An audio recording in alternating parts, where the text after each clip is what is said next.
Donc permettez-moi de commencer, Sadhguru, par vous demander, vous êtes probablement la personne la plus multitâche que j'ai rencontrée dans ma vie. Vous partagez des choses merveilleuses avec les gens, des millions de gens, et vous trouvez aussi le temps de jouer au golf, et vous roulez à moto comme un champion. Je ne sais pas tout ce que vous faites. Comment gérez-vous votre temps parce que... Ce dernier point n'était pas une bonne chose. Je ne sais pas tout ce que vous faites.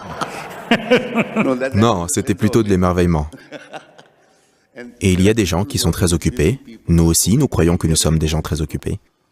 Nous aimerions savoir comment vous gérez votre temps et quels conseils vous aimeriez nous donner pour que la vie au-delà du travail ait bien plus de sens, au moins un peu plus de sens que celle que nous menons, un peu plus proche de la vie pleine de sens que vous menez. D'après ce que j'observe chez les gens, comme je voyage de plus en plus, je rencontre des gens d'univers variés, dans les affaires, dans le monde universitaire, dans le monde scientifique, et des gens partout dans le monde. Ce que je vois, c'est la plupart des gens, au cours des 24 heures que nous avons par jour, ils sont plus préoccupés qu'occupés. C'est-à-dire que leurs propres pensées et leurs propres émotions sont un si gros problème qu'ils passent la plupart de leur temps à s'occuper de ça. Ils travaillent peut-être, mais dans leur travail, ils éprouvent beaucoup de difficultés en eux-mêmes. Si vous pratiquez n'importe quel sport ou activité créative, vous savez qu'un peu de difficulté signifie que votre ballon ira ailleurs, vos improvisations musicales iront ailleurs, votre peinture ira ailleurs. Rien ne va bien se passer. Ou en d'autres termes, ce qui pourrait se produire très simplement se produit malheureusement avec beaucoup de difficultés. C'est principalement dû au fait qu'on leur a donné un gadget phénoménal,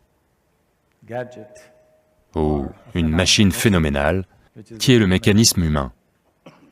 Par-dessus tout, une dimension phénoménale qui s'appelle le mental. Ils essayent d'utiliser cette machine phénoménale, ou gadget, ou ordinateur, si vous voulez l'appeler ainsi, sans lire le mode d'emploi. Tous les jours, ils se débattent avec leurs propres trucs. Et ça ne s'arrange pas à 20 ans ou autre.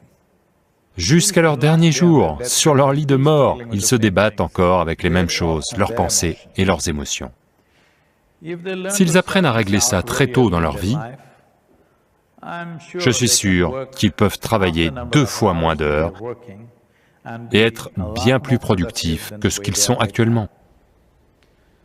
Je m'efforce d'apporter cette possibilité dans la vie des gens pour que vous puissiez vivre la vie avec facilité, pas avec difficulté.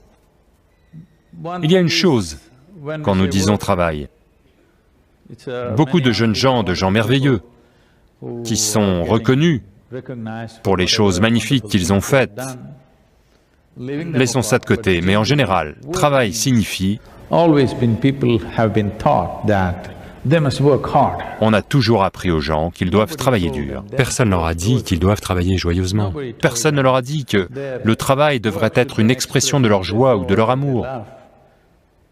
Ils doivent travailler dur. Si vous travaillez dur, la vie va être fastidieuse. Comment pourrait-il en être autrement? Vous allez faire quelque chose durement seulement parce que vous ne savez pas comment le faire. Si vous saviez comment le faire, vous le feriez avec facilité. Donc, sans apprendre comment faire quelque chose, si vous essayez de le faire, sans investir suffisamment de temps dans la perception, si la vie est seulement expression, alors la vie devient une grande lutte. La plupart des gens ne font rien à part gagner leur vie. Peut-être se reproduire et mourir un jour. Rien de plus. Ils croient peut-être qu'ils font beaucoup de choses, mais c'est tout ce qu'ils font.